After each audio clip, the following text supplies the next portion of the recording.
chill. Just the two of us. We'll see if anyone else comes. If it's just us, we're gonna play the Dark Fairy Tale.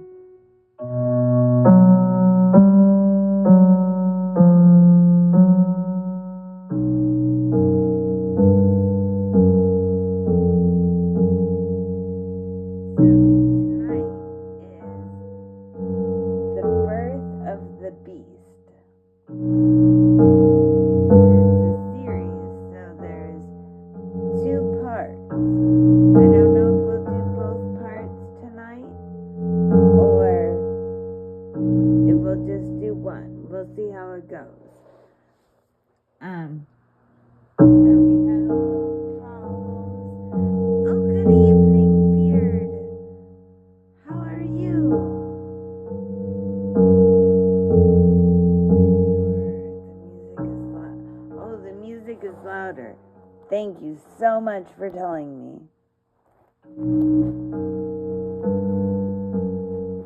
How is that? Is that better? We gotta get all this stuff worked out.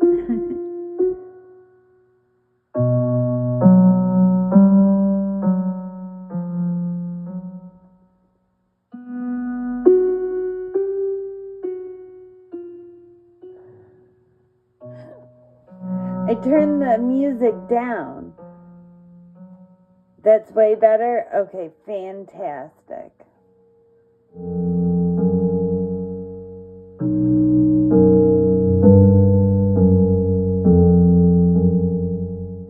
Alright, so shall we start or shall we wait and see if a couple more people show up? Like Cat Guy.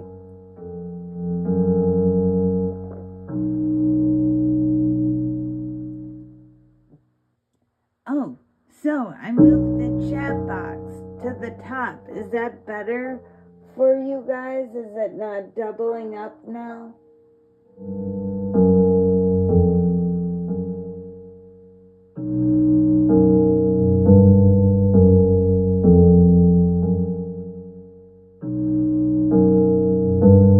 I didn't want to put like fairy tales in the title, because I didn't want to like attract any children or weirdos or any of that. Well, we're all a bunch of weirdos. If CNA's in here. Well, welcome, Newfie. How are you?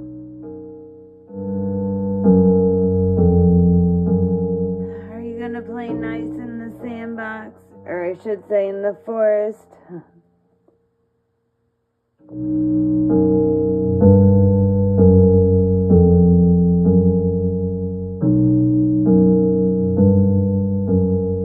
Yes, we're the good weirdos. CK, welcome. You're offended?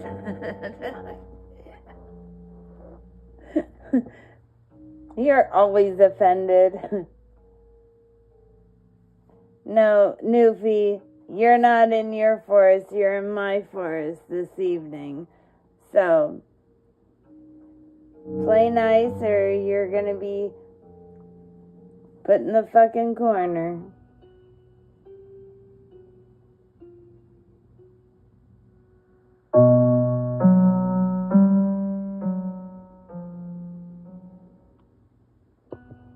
Alright, so we're gonna wait and see if we're waiting on a couple more people. A couple more elves might show up. I think one of them's at work, so I'm not sure.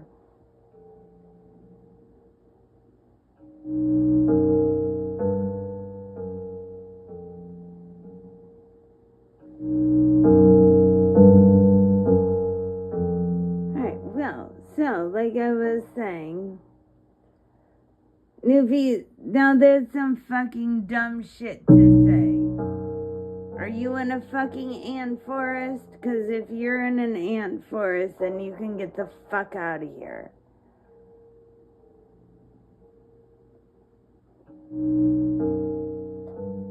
That's what I mean, talking that dumb shit.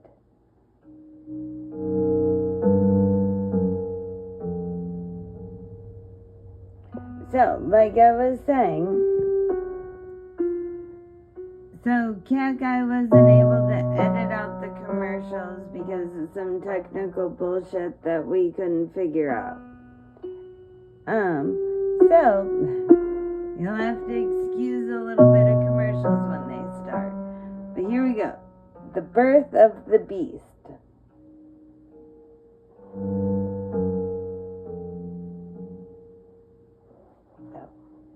Yelled at her. Oops. Oh, shit. Oh, fuck. Hold on. God damn it.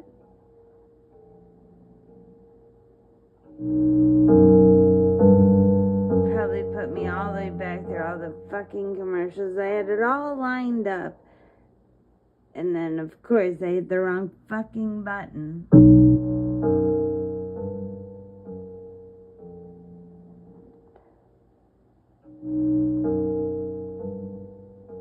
So, here we are, waiting for fucking commercials.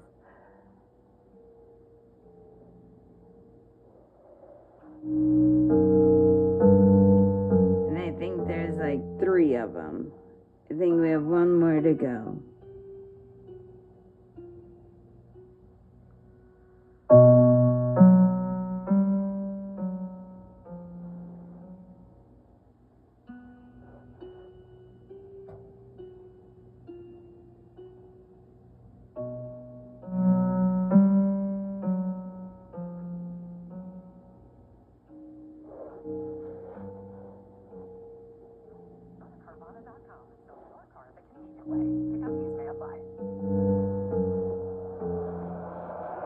As the foreign king yelled at her, Queen Cecile held her breath.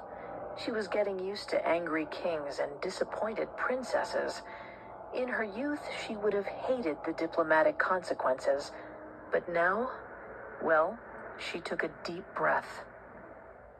Did she go willingly? Or did you perhaps force her? A vein on the king's forehead visibly throbbed. My Elizabeth got lost in the wilderness, and you ask if she wanted to be there? Did she go willingly? The king stepped forward, explaining himself again, slowly. Yes, willingly. Exactly where you sent her, into an endless fog. She came back ill from exposure. My daughter placed her trust in you. Queen Cecile is tired of war, I told her. You'll marry a king, I told her. Simply meet him and agree to the marriage. She never even met your son. Cecile considered this. The king wouldn't start a war over a princess with a head cold. She was in the clear.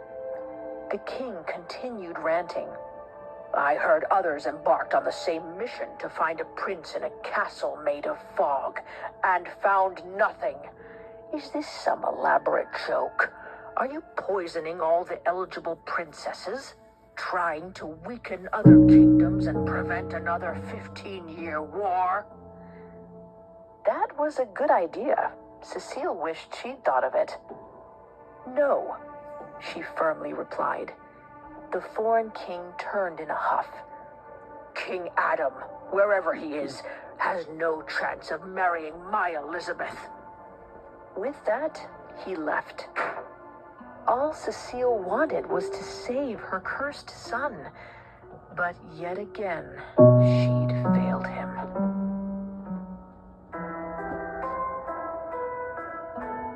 I'm Vanessa Richardson. You're listening to Tales. Today, I'm beginning Beauty and the Beast, the classic girl meets monster tale. But this isn't the version of Beauty and the Beast you've heard before. Today's episode takes place before the beast became a beast, and it follows a fairy who deserves a restraining order. This is one of the oldest recorded versions of the tale, adapted for easy listening and not exactly suitable for children. I'm going to repeat that.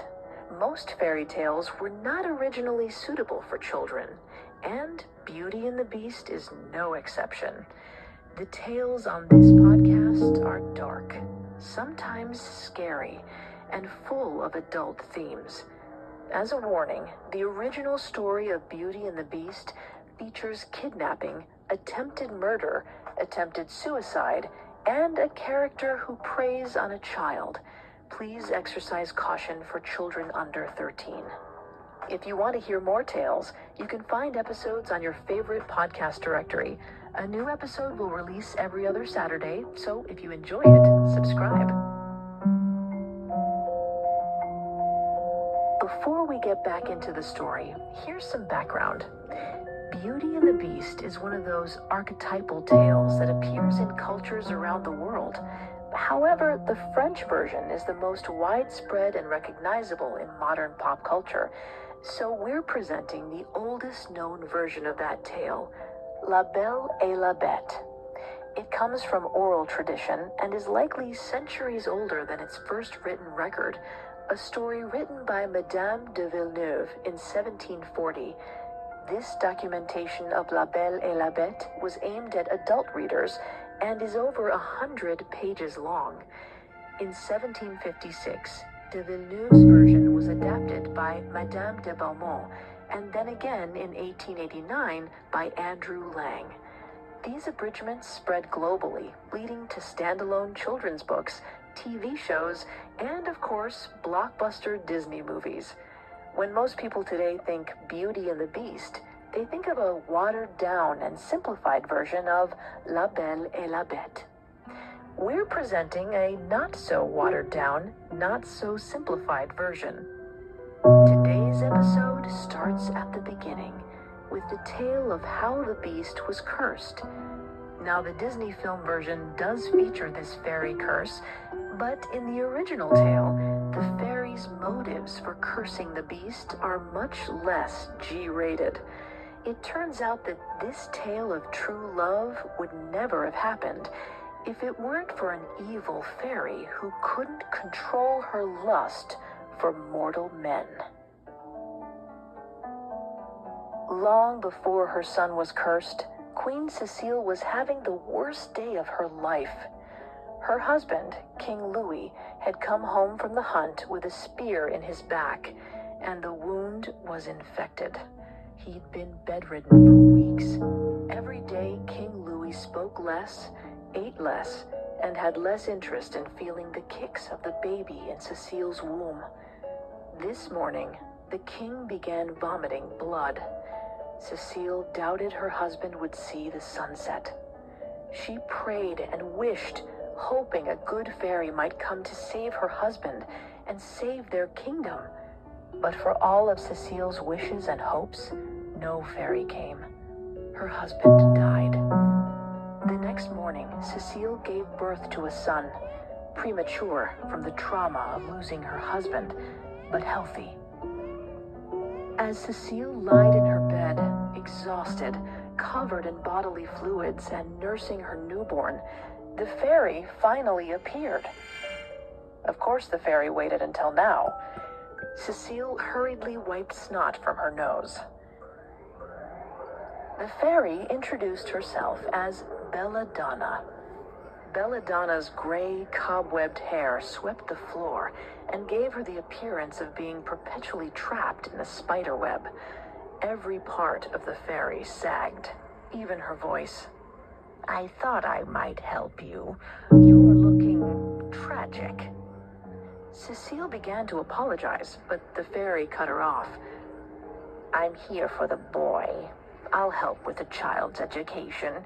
Put him in my care, and your kingdom will thrive under his leadership."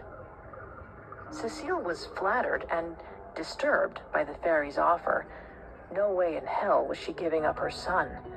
Adam was her baby, and she was going to raise him. She might get help from a wet nurse, given how sore her chest was already, but she would raise him. Cecile said, "Kind fairy, Let me gladly consider your offer of aid. The fairy nodded, displeased. May I hold him? Cecile shook her head. He's eating. I can feed him, the fairy suggested. Cecile held her infant closer. This was tricky. She didn't want to offend the fairy. That would be disastrous. But she also didn't want this fairy touching her child. It didn't seem safe. She changed the subject. My son would be blessed to have you as his fairy godmother, if you wish it. Belladonna didn't answer immediately. She only looked at Adam hungrily. A fly got stuck in the fairy's hair. Cecile watched Belladonna watch it struggle and die. The fairy turned her gaze to Cecile. Cecile tried to untangle her own knotted hair. Belladonna cracked her pronounced knuckles, waiting. Let her wait.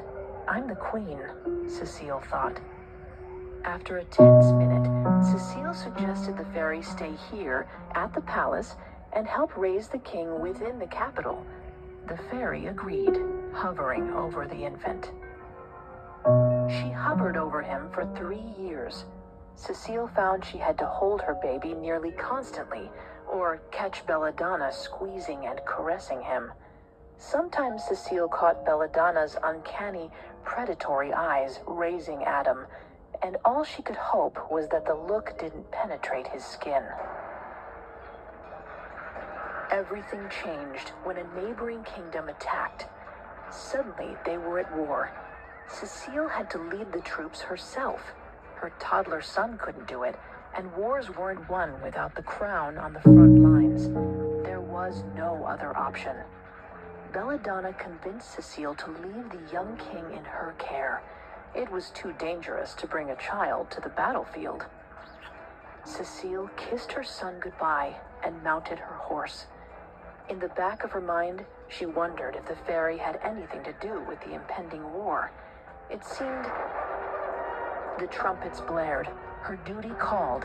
Cecile was off. As soon as Cecile was gone, Belladonna whisked the toddler king away to her own palace. She kept him there, safe, as war raged for 5 long years. The fairy spent most of her time educating the young king, ensuring he'd have the skills and knowledge to be a strong ruler. As he grew up, King Adam began to wonder where his mother was and why she'd never visited. He asked Belladonna. The fairy chastised him. He was supposed to call her mother. Adam apologized and explained himself. But why does Queen Cecile never come back from the war to visit me? Belladonna pursed her wrinkled purple lips. This was a hard one to answer. Your mother hates that you look like your father, whom she loved. That's why she can't look upon you. King Adam countered that his mother had to love him. That's what mothers do. No, that's what I do, Belladonna said. Luckily for Belladonna, the 8-year-old king took this for a satisfying answer. Whenever Adam brought up his mother after that, Belladonna told him to write letters instead. Of course, the letters never left the fairy's palace. On the war front, Queen Cecile thought each battle would be the last, but her forces were barely able to hold off their enemies, and when they did hold them off, strategy dictated that she pursue them to take new land and prove her might so she would not be attacked again. 5 more years passed as such. Now 13, King Adam often wondered why he could never leave the fairy's palace. Not that Belladonna ever left either. The castle was surrounded by a long moat with no drawbridge. And while the fairy taught him politics, history, and even a little French cooking, she never taught him to swim. Adam began to wonder if they were trapped. He thought there might be a spell around the castle's perimeter. Adam had picked up on the basics of magic after 13 years of living with a fairy, so he knew what to look for: an invisible wall or a dense fog. There was no fog in sight. Adam began skipping stones in the moat when Belladonna wasn't around. If he could just skip one far enough, it would hit the perimeter and boomerang back. But it was tricky. Too much force, and the stone would immediately sink in the moat. Not enough, and it would stop before hitting the perimeter. And there was something to the flick of his wrist that he couldn't quite master. He was skipping stones when the fairy hugged him from behind. He hated when she did that. Belladonna ruffled his hair and told him, "I'm going away for a time. I shall miss you so dearly, my boy." Her breath smelled like sweat. She explained that invisible servants would provide everything he needed in her absence, and kissed him goodbye. "Goodbye, Mother." Belladonna stepped away from Adam and spread out her cobwebby hair. A gust of wind arrived from nowhere, picked up the fairy, and blew her away. It was the first time in his life Adam could recall her leaving. For once, he was on his own. We'll return to our story in just a moment from the Parcast Network. Exclusive. Okay, commercial. I think the commercials might get me in trouble. So, how you guys liking the story?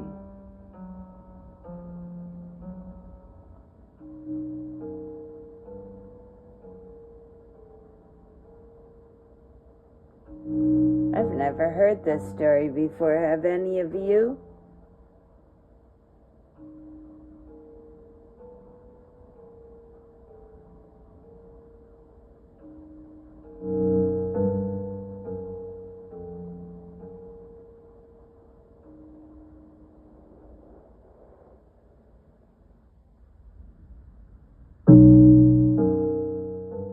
You haven't either, Beard?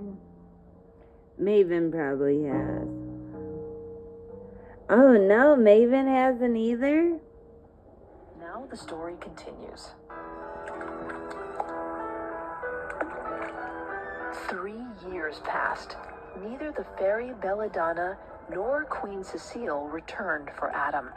He spent his 16th birthday alone, but he got great at skipping rocks. One day he finally skipped the perfect stone. It flew back and hit him in the shoulder. It didn't hurt, but he crumpled. He was trapped. Somehow being alone and knowing he was trapped was worse than just being alone. He screamed in rage, cursing the deaf sky and the earless castle. He'd do anything to get out of this prison. He threw his crown in the moat, tripped on a rock, and stubbed his toe. In his moment of tragedy, the fairy Belladonna appeared. Adam almost wanted to hug her. Almost. Belladonna certainly wanted to hug Adam. She loved the boy she'd raised, and looking at him now, she loved him differently. The teenager had a strong brow and lean muscles. His bright eyes pierced her heart. His voice melted it. "Hello, Mother." Belladonna, knocked from her reverie by the word mother, gave him a terse nod. "Don't call me Mother. You're a man now. Call me Belladonna." Adam apologized. He asked about Queen Cecile and the war. This angered Belladonna. Why didn't he ask about her? Didn't he care for her? She did everything for him. He'd be dead without her. She flew to a turret and perched like a crow, stewing. Why did she suddenly feel so strongly? She glared at the sky. Then she noticed Adam scrambling like a cockroach to the bottom of the tower she was on. He called up to her. "Belladonna, I'm sorry. I didn't mean to upset you." She should forgive him. make him love her.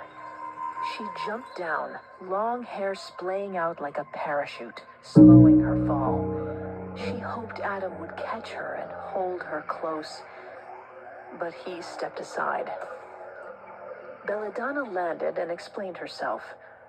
I had to check and see if your mother was on her way to fetch you. She isn't. Adam said he understood, and Belladonna hugged him for much too long. The next day, Belladonna sat Adam down. It was clear to him she had news, probably about his mother. Adam suspected she had died in the endless war. It would explain the fairy's extreme reaction to him asking about his mother the day before. Adam braced himself for the worst. It was worse than that.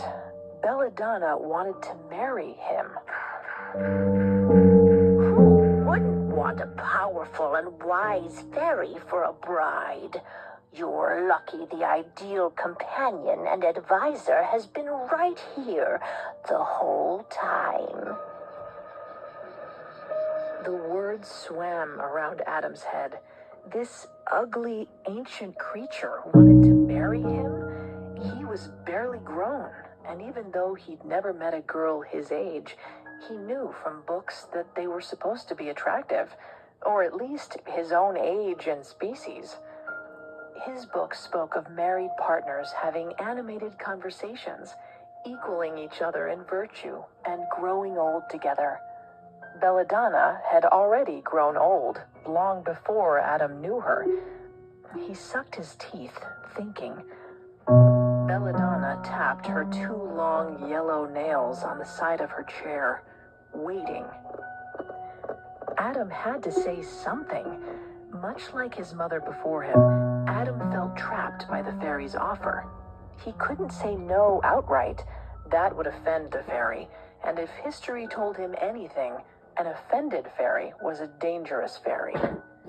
He started with humility and an appeal to her ego. Surely a fairy wouldn't stoop to marry a mere mortal teenager. But Belladonna was insistent. He wasn't any old teenager. He was a king. He was strong and wise. She'd groomed him to be a good leader and a good husband. Adam's stomach twisted. How could he say no? His mind raced through his fantasy of an affectionate marriage. Suddenly, the girl he dreamed of was blocked from him, not by her father, but by a fairy. Wait, her father. Parents. Parents always got in the way of people's relationships in books. We need to ask my mother, the queen, for her blessing. It's the custom of the land, he said. Belladonna agreed. Perfect. Now Adam had an out. He'd leave the castle, find his real mother, and never return to the creepy fairy again. Adam excused himself from Belladonna's company, saying he'd leave at daybreak. We will leave at daybreak, Belladonna clarified.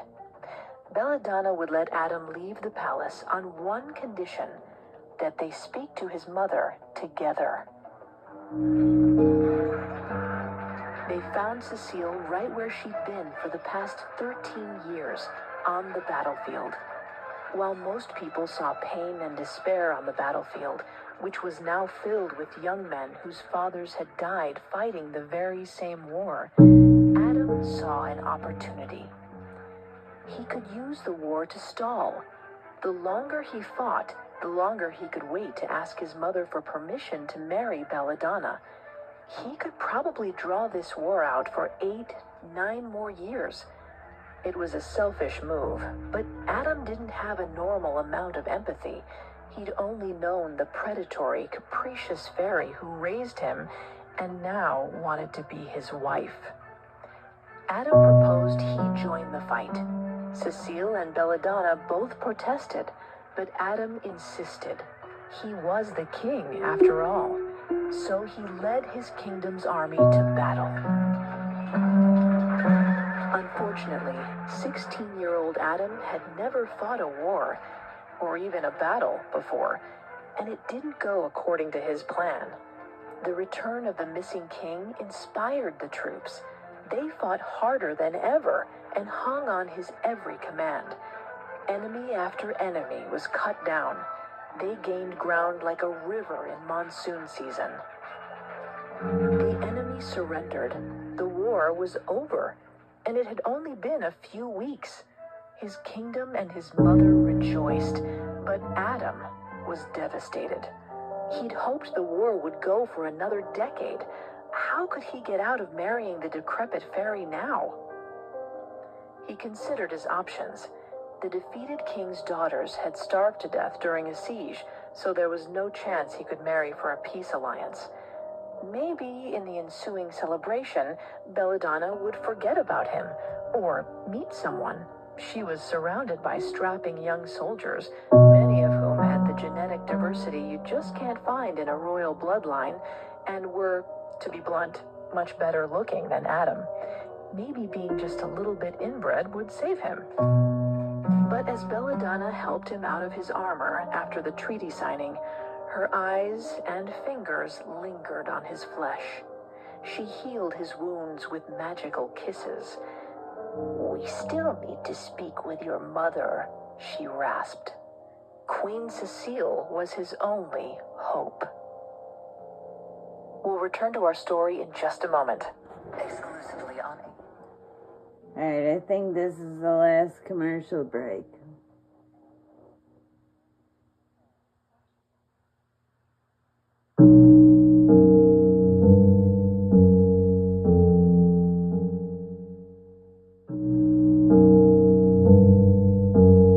So, Fairy's kind of a sicko, right? It's kind of gross. Who knew?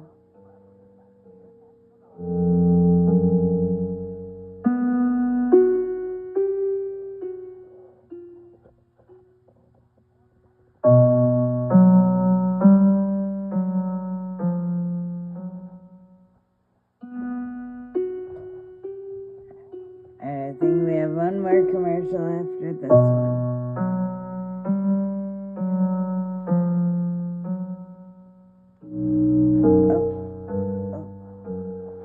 Speak with your mother, she rasped him out of his armor after the treaty signing. Her eyes and fingers lingered on his flesh. She healed his wounds with magic. Maybe being just a little, or meet someone. She was surrounded by strapping young soldiers. Hopefully he doesn't go to a commercial again. You just can't find in a royal bloodline, and were, to be blunt, much better looking than Adam. Maybe being just a little bit inbred would save him. But as Belladonna helped him out of his armor after the treaty signing, her eyes and fingers lingered on his flesh. She healed his wounds with magical kisses. "We still need to speak with your mother," she rasped. Queen Cecile was his only hope. We'll return to our story in just a moment. Exclusively on AMC and AMC+. Oh my god. We just listened to commercials.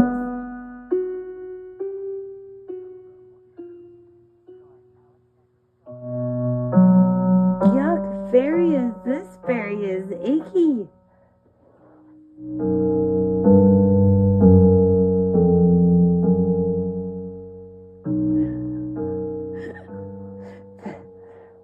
Not you, fairy. This fairy. The fairy in the story. Ew.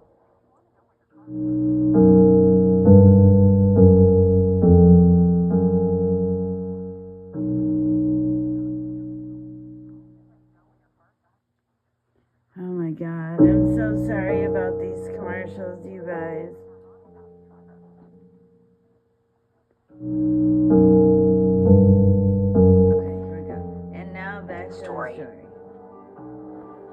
Queen Cecile was every bit as tragic as the first time Belladonna laid eyes on her.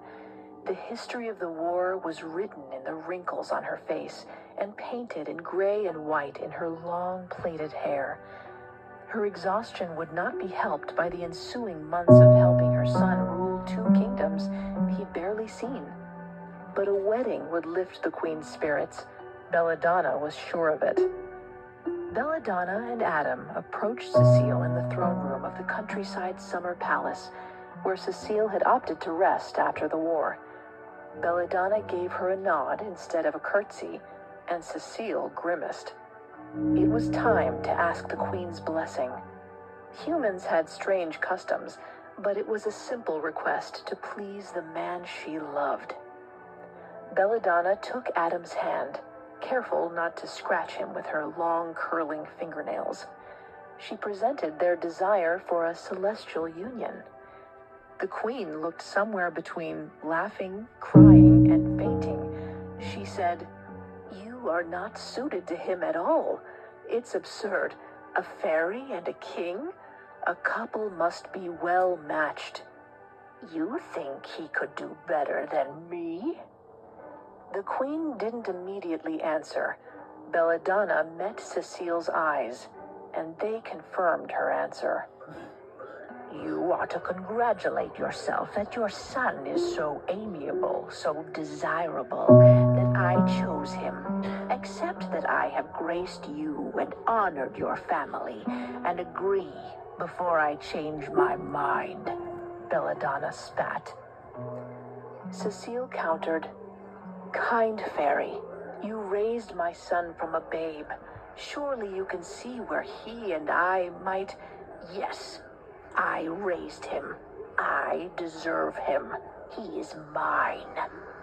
Belladonna tightened her grip, her nails digging into Adam's wrist. She'd apologize later.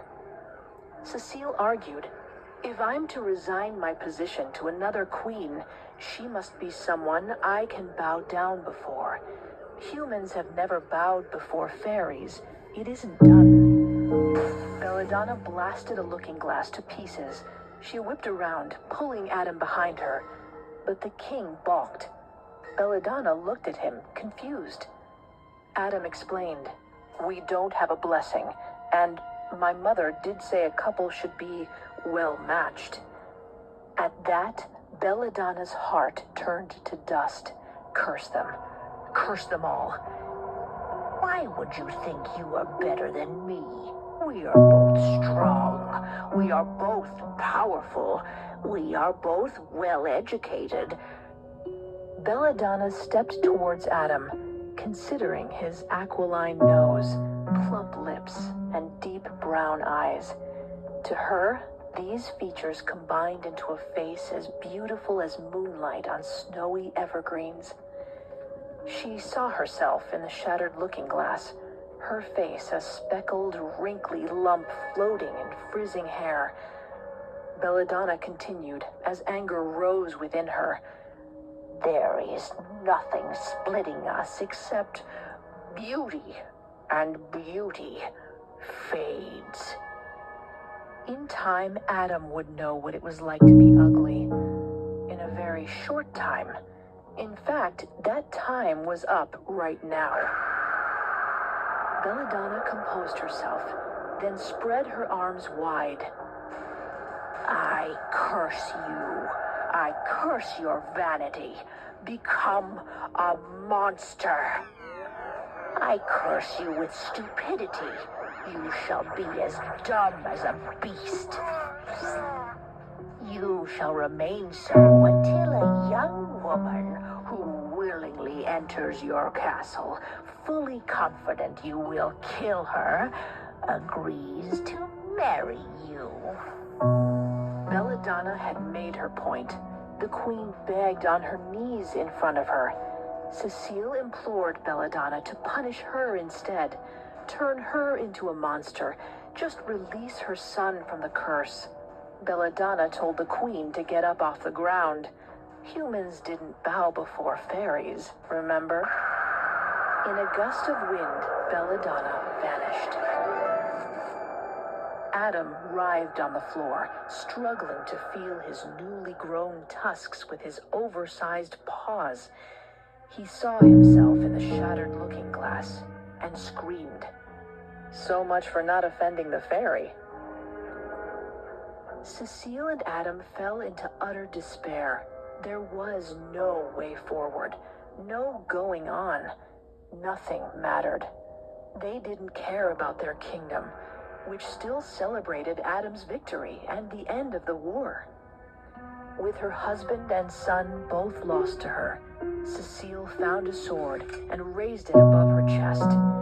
With his face and mental faculties gone, Adam threw himself into the moat. In their most tragic moments, a fairy appeared.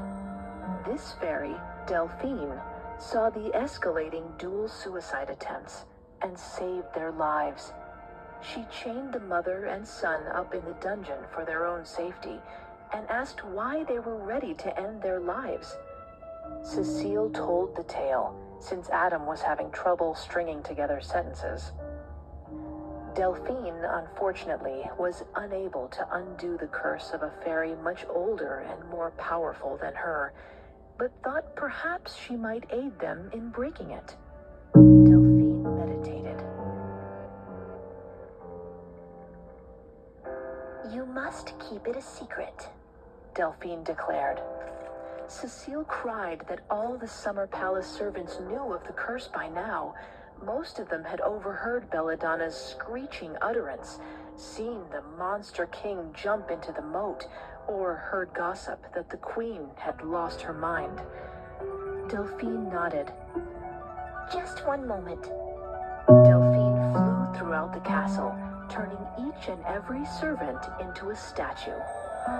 She then arranged them in a lovely garden with lots of sunlight. Next, Delphine summoned a great fog. She hid the summer palace within it. Then she unchained Queen Cecile and Adam the Beast and brought them to the palace doors. She explained that fog would keep the castle and the prince's beastly nature hidden. Delphine would control who went in or out, so only those who had a chance of helping the king could see him. Cecile remarked that it wouldn't be terrible to spend some quality time with her son after all these years. But that was not to happen, Delphine explained, because someone had to rule the kingdom.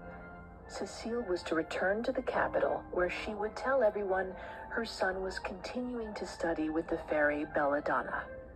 Delphine enchanted the castle once more, charming it to provide for the beast. All he had to do was ask, and invisible servants would act on his whim. Delphine said goodbye and informed Adam the Beast she'd be back to warn him of any promising visitors. Delphine and Cecile left in a gust of wind. Adam, now a beast, tried using his massive paws to skip a stone across the moat and into the dense fog. It bounced back at him. He'd gone from a king in a cage to a monster in a cage.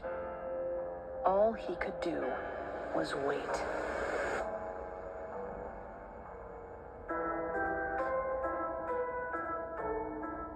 Next time, we'll continue the tale of Beauty and the Beast, but we'll be focusing on Beauty's unexpected origin story.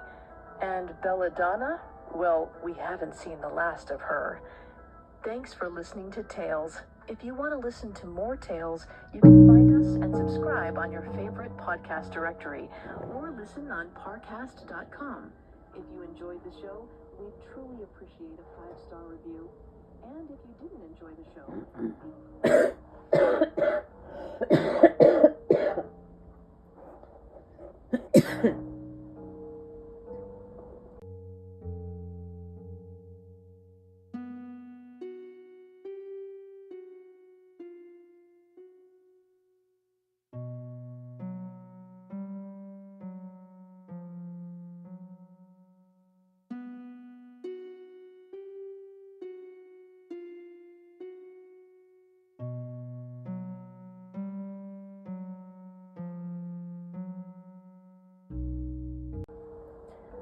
So, shall we go on to the Beauty? Or shall we save that? Shall we do the Beauty tomorrow night?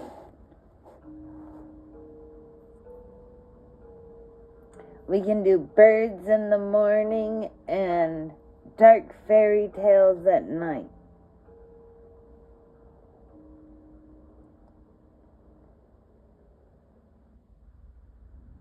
The next one is like 28 minutes long.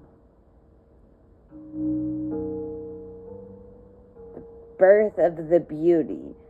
And then the one after that is Beauty and the Beast.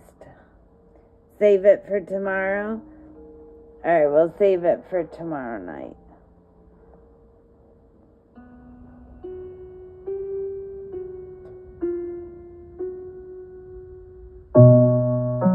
So how is everyone? Cat Guy, how are you doing this evening? Cece, how are you? I hope everyone is having a good night. I hope you enjoyed the fairy tale, the dark fairy tale. I've never heard that one. Actually, I've never heard any of the dark fairy tales, to be honest.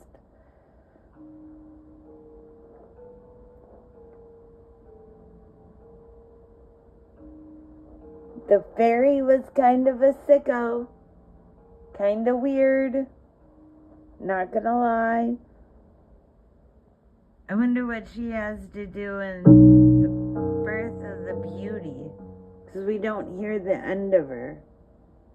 I wonder what kind of havoc she's gonna cause in the next one.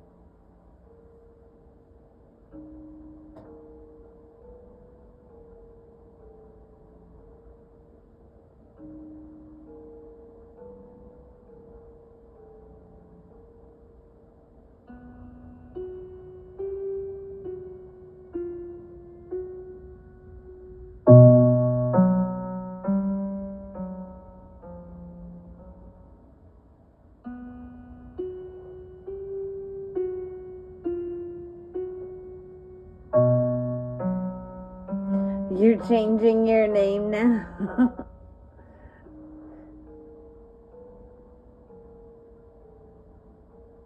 It's very enjoyable. Oh, good. I'm glad you like it, Cece. Fairy. But Beard said it wasn't a fairy. It was a pixie or something, right?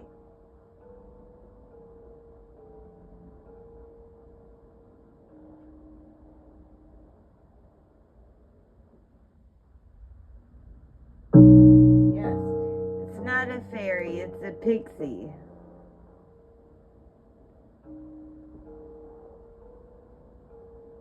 Pixies are the evil ones.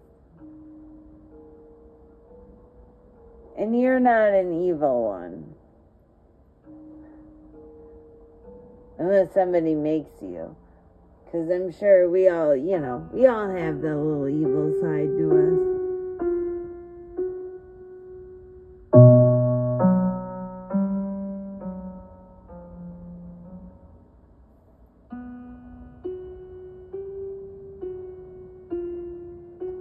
They look the same, but one is evil.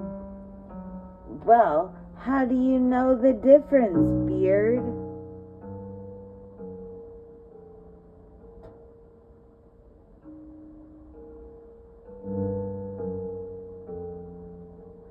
Until you get grown-up bedtime stories? Right? That's kind of cool. And it's not like the normal bedtime story. I kind of like them.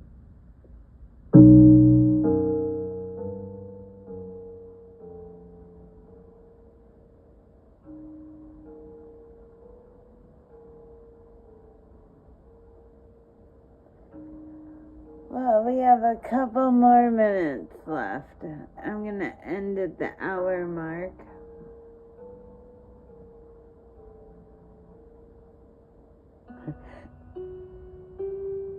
Yes, the dark side of your elf.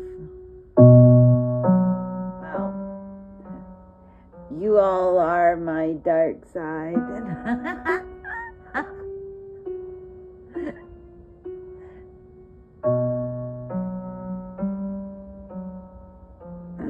see I'm sunshine, or I can be dark Snow White. But tonight it's just sunshine.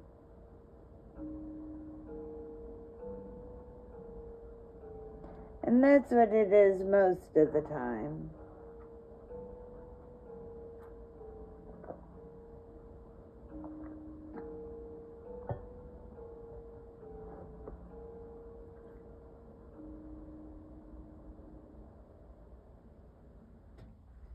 So,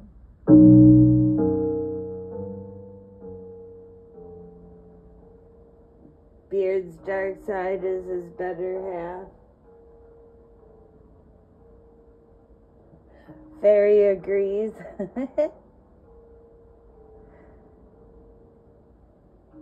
I don't know.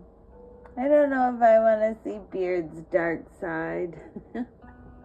I don't know if anyone wants to see Beard's dark side.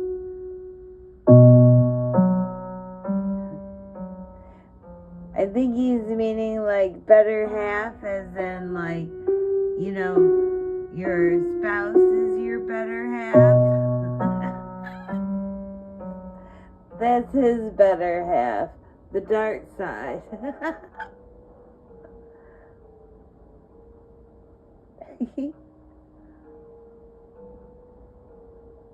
Is that what you were meaning, Beard?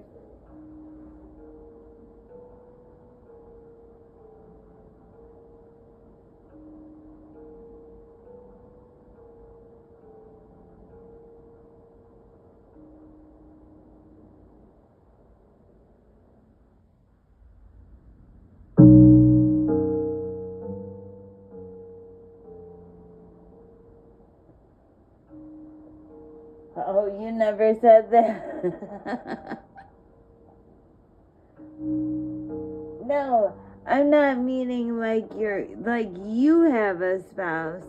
I'm just saying like your dark side of you is like your best friend, like the better half.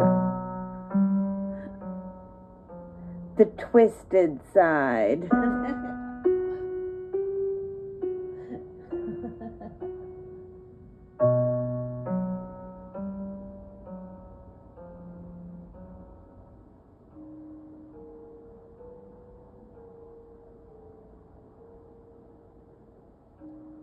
We all know there's no Miss Beard. Yeah, Miss Beard.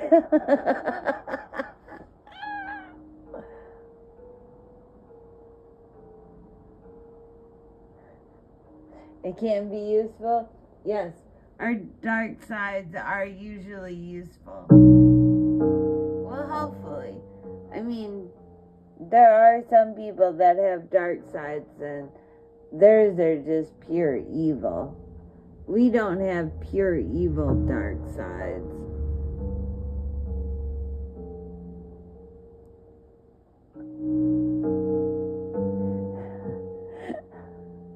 Cece, my dark side is stabby.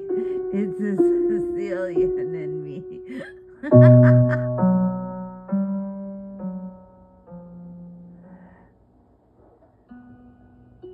What am I doing? Oh, I'm dissing you? No, Beard. It's all with love. It's not a diss if it's love.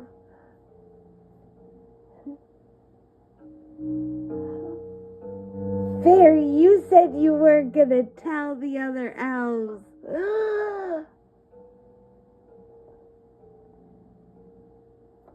Should we start calling Fairy Pixie? She broke the rules. You're not supposed to tell the other elves discussions with Snow White.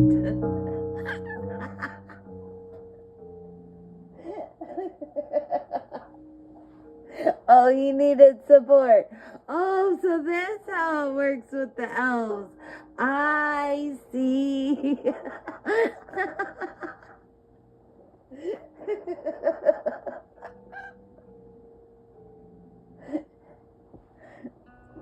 Oh my. What am I gonna do with you elves?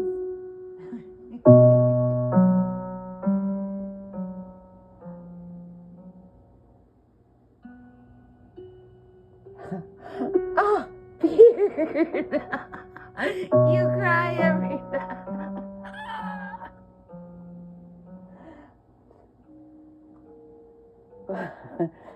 Jeez. You've just been all the business out there, aren't you guys? I hope you're screenshotting this. I make the elves cry.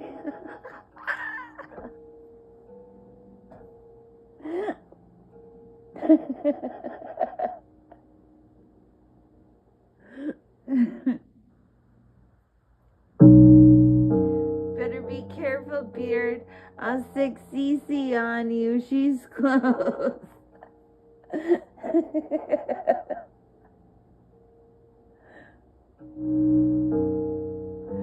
We need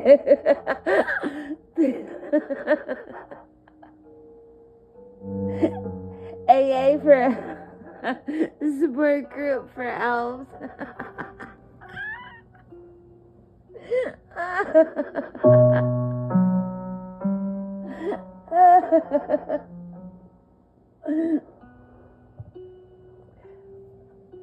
Well, we're gonna have to start a grift for that.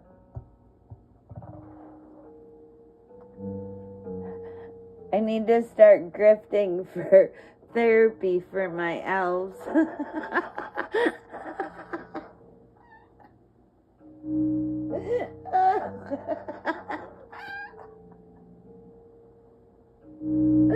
Oh God.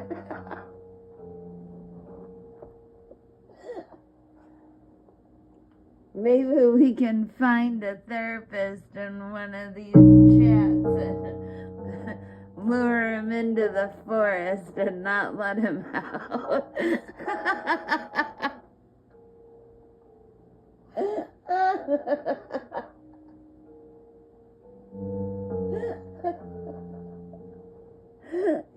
Beard's collecting donations for Grifters Anonymous.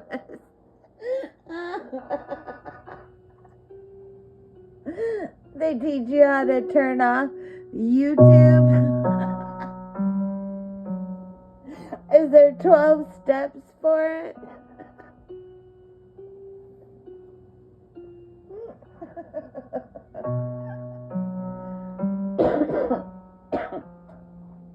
Oh my God.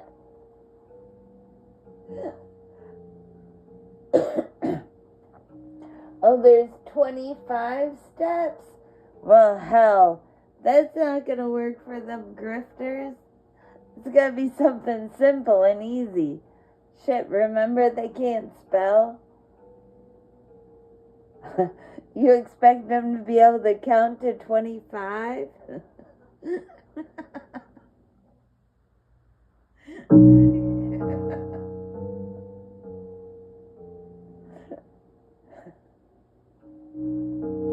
Oh, there's really 13. It's super secret.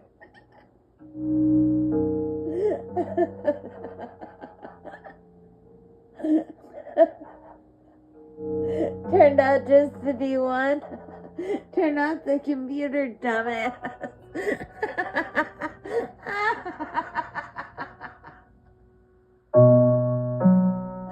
You have to pay for the extra steps, but you can't grift for them.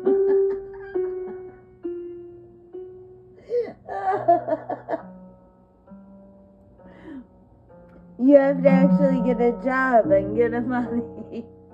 And they have to see your paycheck stub. And then you get the next step.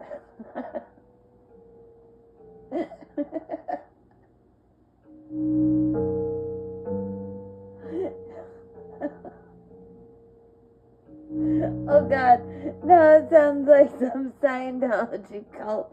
No, we're not talking about that. It costs more each step. See, Beard? Nope. We've gone too far now, folks.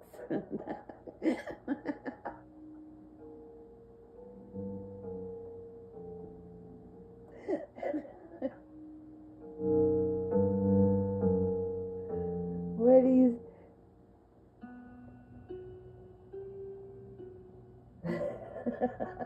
The anonymous part is how much you donate.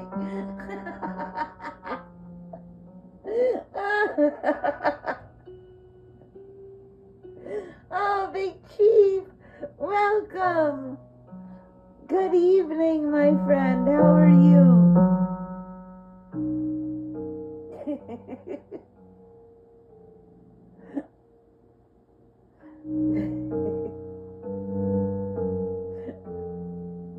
We're coming up with an AA support group for grifters, but you have to pay for each step. Only the first one's free.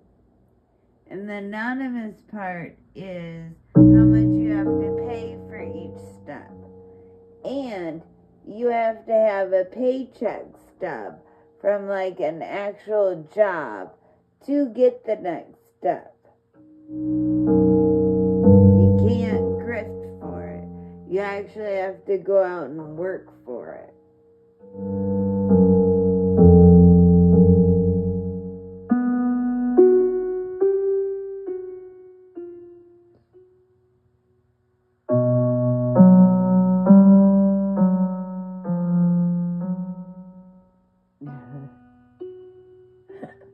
Beard's making a pamphlet for it right now.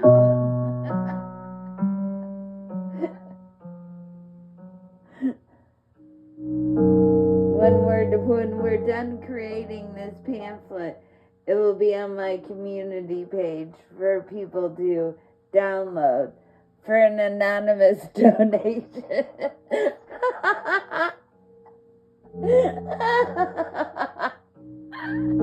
I'm gonna grift to stop the grifters from grifting. Oh God.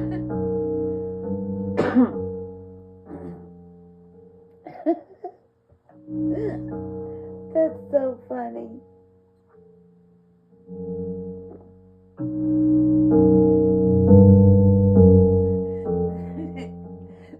It's true, Beard. They do love their cults. They even create their own cults. It's amazing.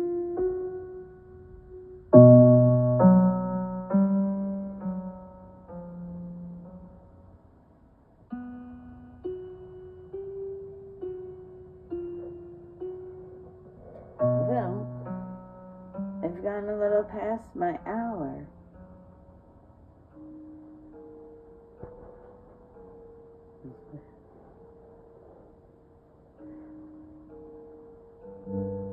So, tomorrow night, we're going to do another dark fairy tale. We're going to do part 2. The birth of the beauty. We learned about the beast tonight. Tomorrow's going to be the beauty. And then there is a beauty and the beast.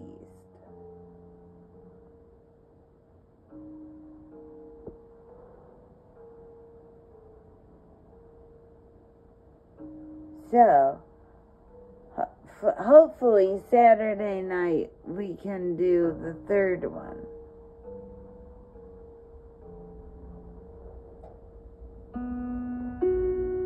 And I haven't thought of a good title to name all these. I think it's going to be Tales in the Dark Forest.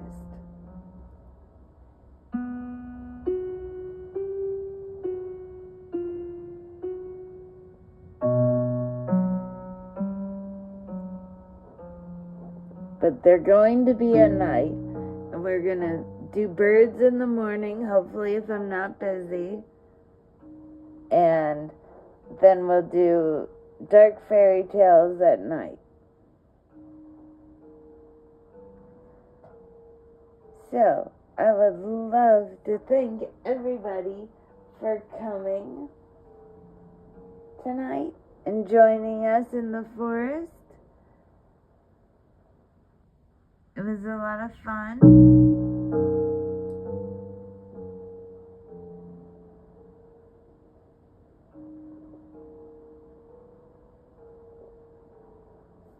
Peace and love to...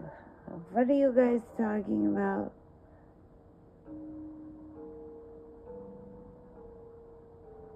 Oh, you're just talking amongst yourselves. So, peace and love to all that matter. Have a wonderful night. Be kind. It's free. Be honest, because real people find the real truth. And I'll see y'all in the morning. Bye.